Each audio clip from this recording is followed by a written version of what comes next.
Hello, I'm Linda Bobbitt, and I'm here to talk to you about congregational vitality and to work with your congregation after you've taken the vitality survey and you're wondering what are the next steps for us.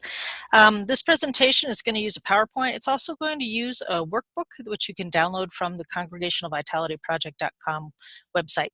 I'll be doing this video in several different parts that go along with the places in the workbook where you're supposed to stop and discuss. If you're not using the workbook, just kind of move through all the different videos and you'll get the idea. So meanwhile, let's go ahead and start. Like I said, this is about congregational vitality. So what do I mean by that?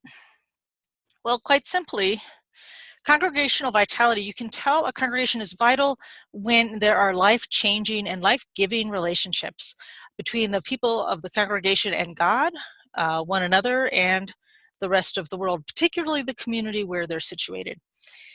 These relationships are the thing through which the Holy Spirit moves and breathes and compels people to live out their faith in the world and with each other.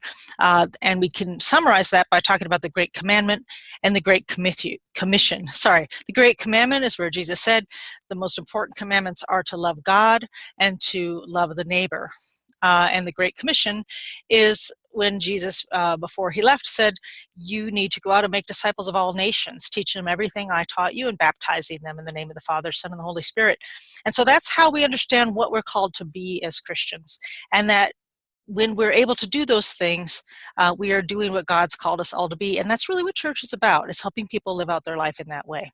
So a vital congregation is one that's doing that.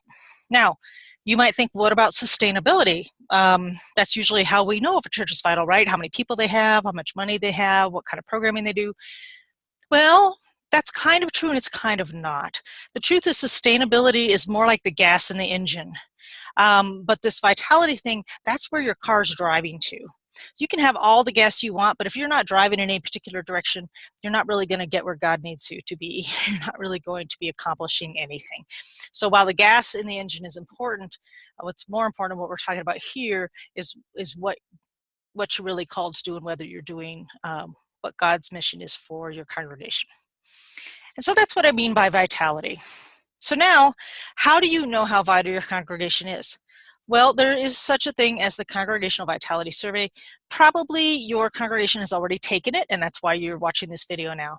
If not, you can go back to the Congregational Vitality Project website and take a free version of it, even just as a leadership team, and talk about that. And if so, then you can just kind of keep plowing forward. I'm going to keep plowing forward. So you might ask yourself, well, what does one do to become a vital congregation? What are the pieces that we need to have in place? And the answer to that is, well, actually, there's a whole lot of research on that. And there's a whole lot of different areas that are important to your church's vitality. This is when we're going to go ahead and go to the workbook. So if you go ahead and take your workbook, which I'm going to share on my screen right now. Boop, there it is. Here, you're going to go ahead and open it up and scroll down to page 2. These are the different areas that we know from research have an impact on congregational vitality. And so what I want you to do is take a moment and talk to the group you're with, or if you're just on your own, do this on your own. Fill out the worksheet here, just on page 2. For each of these areas, read the definition and decide, how is this impacting our congregation right now? And here's what I mean by impact. Let's take the second one down, God's mission and purpose. Maybe your congregation has such a clear understanding of your mission and purpose that even if a tornado wiped away your congregation tomorrow, you would know what to do next. You would rebuild because you're called and you're very clear on what you're here for. Then you would put a 5 there because you know, and it's a strength and it's going to help you overcome any adversity. I apologize. But let's say you really aren't clear on what your congregation's all about anymore. You're just kind of doing things the way you've always done them, and you're really not feeling compelled by the Spirit right now. You might want to say that's maybe a 2. That's a problem.